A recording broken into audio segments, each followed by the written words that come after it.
Happy New Year! Welcome to 2017. I seriously cannot believe time flew by so quickly. I know I say this every year, but this year has been epic. Like, so many things has happened, and I don't know whether it's for the worst or for the better, or whether you guys had a great 16 or looking forward to a great 2017. I feel like it's also a great time to just sit down and reflect on the year that you had.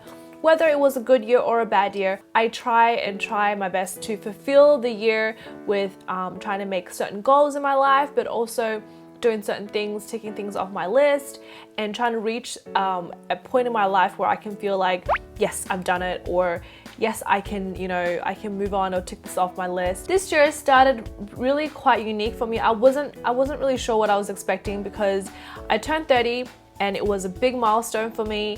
I don't know how I was gonna feel, going into 30, but then I actually really enjoy it, and I feel like, wine and pu'er cha is gonna get better with age. As I age, I get more comfortable in my skin. I'm more clear-headed about who I wanna be or where I wanna be and what I wanna do. So everything just becomes so much easier, I think. Although your life gets so much harder because there's so much things happening, you have much more responsibilities than you had back then, and obviously there are certain goals and things you want to achieve. So this year I've traveled to 5 countries and 9 cities, and I also was really honored and had the privilege to actually meet some of you guys in New York, and that was kind of like my first meetup. And I apologize for those who couldn't make it because I know it was very, very last minute notice, and I've always wanted to be in like a Hello Kitty environment, so that's why the Hello Kitty store was in Flushing, and I know a lot of you guys couldn't make it that far. So I do plan on doing more of those meetups in the future. Anyways, I feel like this year my traveling wasn't as crazy as it was last year, but I still learned so many things. I still love learning new cultures and trying new foods and experiencing new things, seeing scenery, like visiting those places, meeting people. I enjoy that, but at the same time, I also enjoy being alone.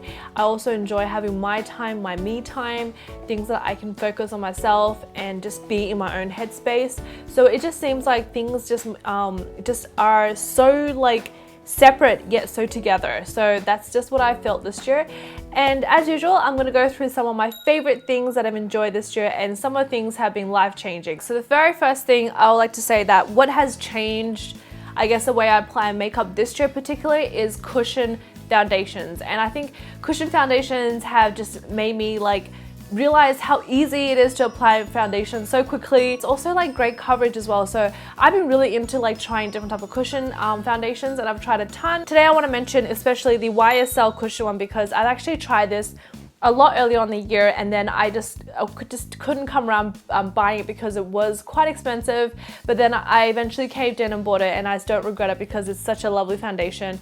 Gives me coverage, long wearing, and also makes my skin look so much better than it is, so I do recommend that. Now the second thing is also a makeup product, and this is the Too Faced Peanut Butter and Jelly palette. So I wanted to mention this especially because I feel like I use this a ton in my videos. I don't normally go out and buy eyeshadow palette because I have so much eyeshadows, but this one I was just immediately in love with it the moment I saw it. The color combinations are great, and I can do so many looks with this, and I think this palette will be like my all year round palette. Like, it doesn't matter what season or like what look I'm going for, this will always be my safe fall. This was actually introduced to me by Coffee and Cashmere, so Felicia, and she said that you have to try the Charlotte Tilbury Pillow Talk lip liner, and I was thinking, well, it's only a lip liner, what is it gonna be? I tried it and I was like, okay, I understand. It is very good. It's super creamy, super pigmented, and you can also just wear it itself like a lipstick, like a matte lipstick.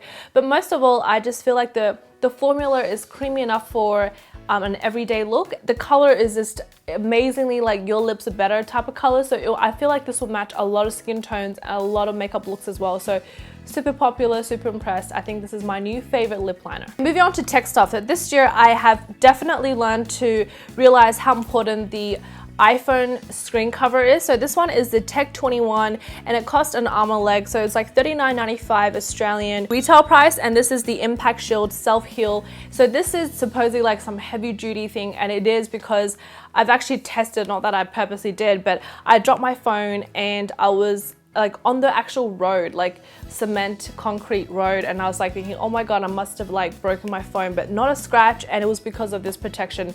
Whereas literally like a day or two before, when I didn't have the screen protection, I smashed my phone and the screen was like shattered. And so I've learned my lesson the hard way that I need one of these. Another tech kind of stuff is this USB like memory stick, but the cool thing about it is one side is the lightning cable that you can plug straight into your iPhone, and the other side is a USB stick. So this has to be very easy and compact for me to travel with. So I put everything in here because it's got 64 gigs. It did cost a little bit, but it just saved so much time and so much space. And I feel like if you are someone who takes a ton of photos and you do a lot of transferring files and things like that like I do, then this is something very useful. Another thing that I think is like life-changing for me this year was actually these push-up bras from Victoria's Secret. You guys probably have seen this in my favorite videos, but these are seriously the best because first of all, they don't have a buckle, so it doesn't dig into your back. Second of all, they don't have wire, but it actually gives you that push-up look. Third of all, they're super comfortable, easy to watch. You don't have to worry about, you know, deforming the wire underneath, and they also give the shape that you want. So I really recommend these. If you can get them on sale, then that's a bonus, but I really think this has changed my life. Like, I don't even like to wear normal bras anymore. I just literally go straight to these. This is a little backpack from Calvin Klein. It's really tiny and cute, but you'd be surprised how much stuff you can fit in here. I was so shocked. It fits so much stuff, and it's so durable because I wore this all of summer and it still looks almost brand new. I had some stain on the back of the backpack, but it seems like it's coming off, you know, little by little. And the color is amazing because it goes with everything. So there's like a pinky nude with black detailing, I guess. It was worth every penny because I used so much of this year. So last but not least, one of my favorite things of all time is going to Shen Yun, because Shen Yun comes and tours around the world every year. So whenever they're in town, I always try to catch it because the show is literally out of this world. I don't know how to explain it. I've watched so many shows, like, you know, there's like Cirque du Soleil, there's other things which are amazing as well. But with Shen Yun, it's a different experience because every time I go in there, I come out totally mind blown, but I feel like a new person. Like, I feel refreshed. I feel enlightened. Every year, like, I go with my mom and sometimes my friends, it's still the same like new fresh feeling that I get. The shows that they put on, the programs that they have, it's so well detailed that you learn so much about the Asian culture that, you know, you don't read in books or you don't find on the internet. And these are stories passed down from generations to generations, from thousands and thousands of years. And I feel like these are things that will make us who we are today. And I get so fascinated when I learn like these Chinese ancient stories, and I feel like I want to share this with everyone. So if you guys have the time, go check out Shen Yun. Like, they tour around the world, so they will visit your city. So make sure you hop online, check out the dates when they come to your city. Go and make sure you go take your parents or make them take you, but you really have to see it at least once in your lifetime because it is literally life-changing. So that was it. Thank you guys for sticking out with me for this long. I really appreciate all the support and love you have given me for this past years, and I look forward to a whole new year of exciting new things. Thank you so much again, and I will see you in my next video. Bye!